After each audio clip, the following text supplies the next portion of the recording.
नमस्कार. आज आपण भिवापूर नगरपंचायतच्या निवडणुकीच्या संदर्भाने भिवापूरमध्ये आलो आहे. प्रभाग क्रमांक 14 नागरिकांचा मागास प्रवर्ग या प्रवर्गातून या युवा उमेदवारासमोर आपण या ठिकाणी बसलो आहे. त्यांचं नाव आहे युवराज प्रभाकरराव करनुके, जे नागरिकांचा मागास प्रवर्ग या प्रवर्गातून या ठिकाणी शिवसेना शिंदे गटामधून आपली उमेदवारी दाखल करून आपलं राजकीय भविष्य आजवण्याचा प्रयत्न करत आहेत. नमस्कार युवराजजी. आपण निवडणुकीच्या आधी म्हणजे फॉर्म भरायच्या आधी मला वाटतं उमरेड विधानसभा क्षेत्राचे जे माजी आमदार आहेत राजू पारवे यांच्याकडे त्यांचे स्वीय सहाय्यक म्हणून नोकरीला होतात आणि एकदम तो पेशा सोडून लगेच आपण राजकारणात यायला पाहिजे असं तुम्हाला का बरं वाटलं आणि हा निर्णय आपण का बरं घेतला? मी 2009 पासून म्हणजे सक्रिय राजकारणामध्ये होतो. बरोबर. त्यानंतर 2014च्या आधी बरेचसे राजकीय पक्षामध्ये पदाधिकारी पण राहिलेला. बरं. 2009 मध्ये कृपालजी तुमाने जेव्हा फर्स्ट टाइम खासदारकी लढत होते त्यावेळेस मी त्यांच्या एक सेनापती म्हणून काम केलेलं आहे. बरं. तर तो एक खूप असं दांडगा अनुभव आहे. आणि मी संदीपजी निंबारते आमचे उपजिल्हा प्रमुख, त्यांना फोन केला की संदीप दादा मला तिकीट पाहिजे. बरं, माझा एक प्रश्न असा आहे की जसं तुम्ही म्हटलं की तुमचं भगव्या प्रति सुरुवातीपासून प्रेम होतं, भगव्याचा छंद होता, तुम्हाला सामाजिक क्षेत्रातला छंद होता, राजकीय पक्षामध्ये सुद्धा काम केलं होतं. आता युतीमध्ये भगवा आहे आणि त्या भगव्यामध्ये 2 पार्ट्या आहेत, 3 पक्ष आहेत. एक अजित पवारांचा गट आहे, एक शिंदे साहेबांचा गट आहे आणि एक भाजपाचा गट आहे. हे तिन्ही पक्ष म्हणून लढतात. तुम्हाला प्रतिस्पर्धी म्हणून भगवाच आहे तुमच्या प्रभागामध्ये. काय असर होणार तुमच्या या? नाही, मागच्या वेळेस काय झालं होतं की जो माझा प्रतिस्पर्धी आहे तर तो शिवसेनेकडून धनुष्यबाणावर या तिकीटवर लढलेला होता, कैलासजी कुमारलिवार म्हणून. तेव्हा पण युती होती?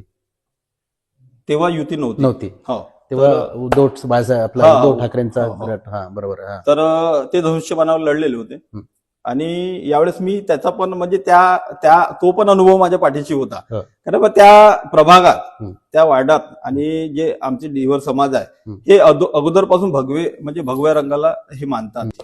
आता शिवसेनेचे नगरसेवक असताना त्यांनी या ठिकाणी जो केलेला त्यांच्या कारकिर्दीतला जो विकास असेल त्याच्यानी समाधान आहे तुमचं की तुमचं काही दुसरं नवीन विजन आहे?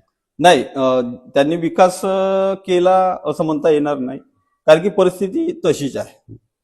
आणि जे 10 वर्ष अगोदर तुम्ही निवडून आले, तुम्ही त्या ठिकाणी काम केलेलं आहे, तर तुम्ही जो विकास, सर्वांगीण विकास व्हायला पाहिजे त्या वार्डाचा, तर त्या पद्धतीने झालेला नाही. माझा पुढचा प्रश्न तुम्हाला असा आहे की तुमचं नवीन विजन जे असणार आहे, कुठल्या कुठल्या कामाला घेऊन प्राधान्य देणार आहेत तुम्ही नगरसेवक जर झालात तर? सर्वात प्रथम मी त्या एरियामध्ये फिरलो तेव्हा मला असं वाटलं, माझा पहिला उद्देश तर राहील की सर्व समाजाचा विकास करणे. दुसरा घटक राहील की मी त्या समाजात जन्मलेला आहो, म्हणून त्या समाज बांधवांची जे काही घरं आहे, मी पाहतो परिस्थिती तशीच आहे. तर सर्वात प्रथम का सर्वांना घरकुलचा लाभ कसा देता येईल, त्यांच्या ज्या काही कागदोपत्री अडचणी असतील त्या दूर करून त्यांना प्राथमिकता आपण, कारण की एक छान सुंदर घर असलं तर माणसाला झोप पण छान लागते. तर त्यासाठी मला असं वाटलं की नाही बा, आपण सर्वात प्रथम त्यांचे घरकुल त्यांना प्राधान्य देऊ. त्या ठिकाणी नालीचं प्रॉब्लेम आहे, रोडचं प्रॉब्लेम आहे.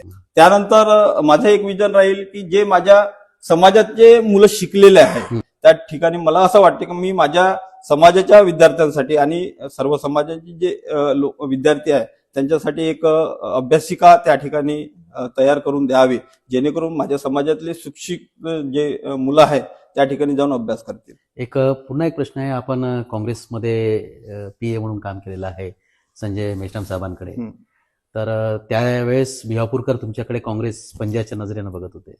नंतर आपण राजूभाऊ पारवे जे माझे आमदार आहेत त्यांच्याकडे काम केलं PA म्हणून. ते भाजपाचे कमळ या चिन्हावरती निवडून आले होते. कमळ या चिन्हाचं त्यांनी नंतर माझे आमदार म्हणून नेतृत्व केलेलं आहे.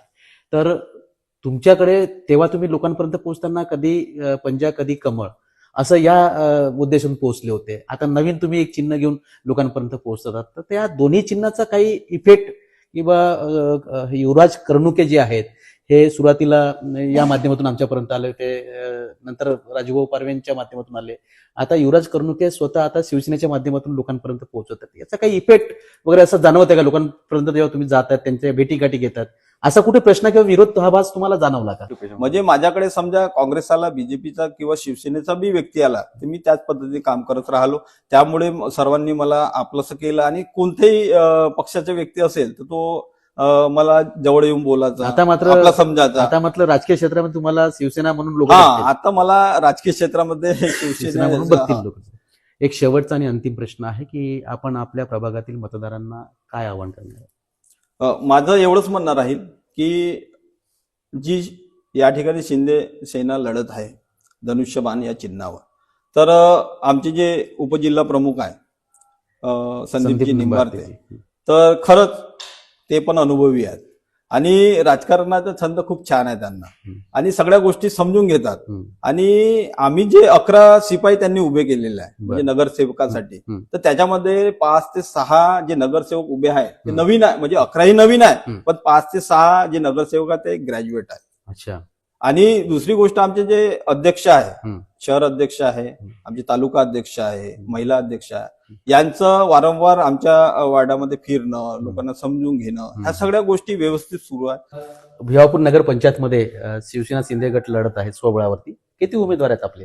आमचे एक नगराध्यक्ष आणि नगरसेवक पदाकरिता 11 उमेदवार आहेत. बरं. त्यामध्ये नगराध्यक्ष पदाकरिता मंगला महेश डडमल, वार्ड क्रमांक 1 करिता ज्योत्स्ना प्रभाकर कांबळी, वार्ड नंबर 2 करिता हंसराज रमेश दुपारे, वार्ड नंबर 3 करिता महेश रामा डडमल, वार्ड क्रमांक 4 करिता सौरभ नरेश धनविजय, वार्ड क्रमांक 5 करिता स्मिता निखारे, वार्ड क्रमांक 6 करिता नितीन बाळकृष्ण हेडाव, वार्ड क्रमांक 11 करिता धनश्री प्रशांत गजबे, वार्ड क्रमांक 12 करिता स्नेहल सुधाकर वाघमारे, वार्ड क्रमांक 13 करिता नूतन शरद लाडसकर, वार्ड क्रमांक 14 करिता युवराज प्रभाकर कर्णुके, वार्ड क्रमांक 15 करिता अश्विनी दिनकर वाघमारे.